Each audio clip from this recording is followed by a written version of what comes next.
Good morning from the canal.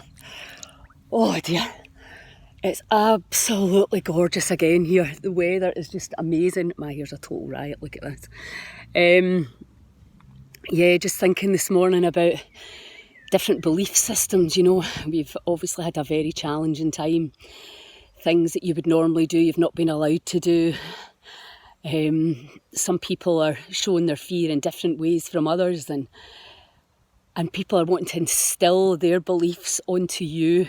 From the very get-go, I was like, I never got the lockdown, and I know that's controversial for people to say, but in my heart I just didn't get it.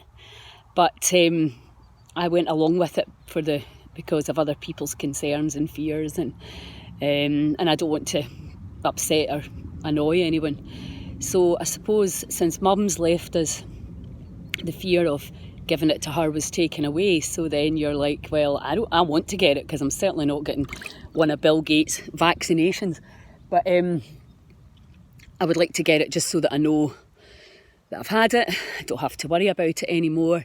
Can certainly keep out of the way of the people that are vulnerable. But what stuns me is how we're just all obeying without really thinking about it, how we've all taken on the information we've been given.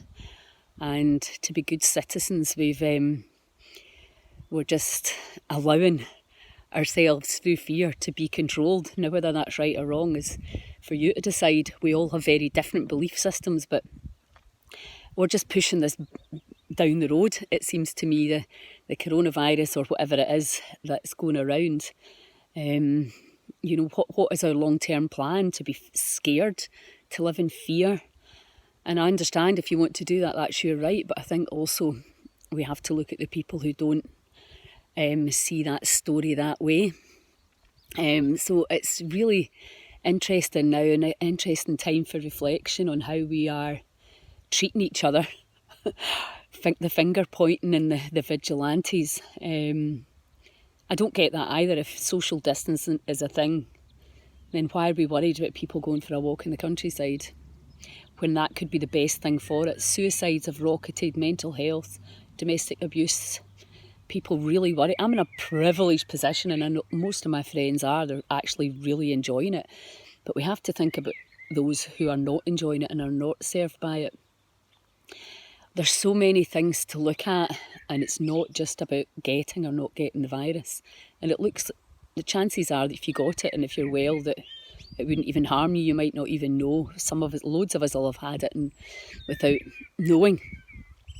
So many different things to look at right now, and so many different fears and stresses to take into consideration, and to really get inside and into our hearts and focus on how it really feels to us, not through fear, but through unconditional love. Are you staying away from people? Are you doing the right thing because you're terrified that you might get judged?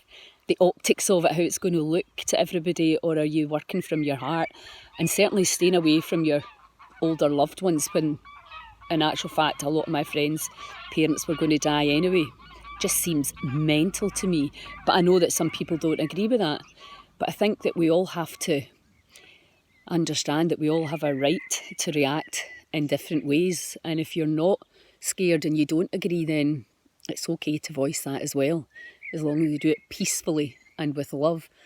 I think human support at this time is essential, and you can't really have a one-size-fits-all. But we can all do our best to make sure we protect the vulnerable, which seem to be the older ones and the sick in our society. But the other thing we have to do is start getting our head around our own health picture and how we can become uncompromised if we are compromised. There's so many things we can do, and we need to start doing them, and that's what Heal Scotland's all about. We're going to be bringing out some courses to really help you move from compromised to uncompromised, so that you're not out looking at people and that they might infect you and kill you, or they might infect and kill somebody you love. We can protect the really vulnerable, and we can address our compromised health system. That seems to me like a far more intelligent way to do it. Anyway, that's the crack from the canal today. Another absolutely spectacular day. Sending huge love to you all. I hope you're all doing well, and remember to let go and breathe. Ciao.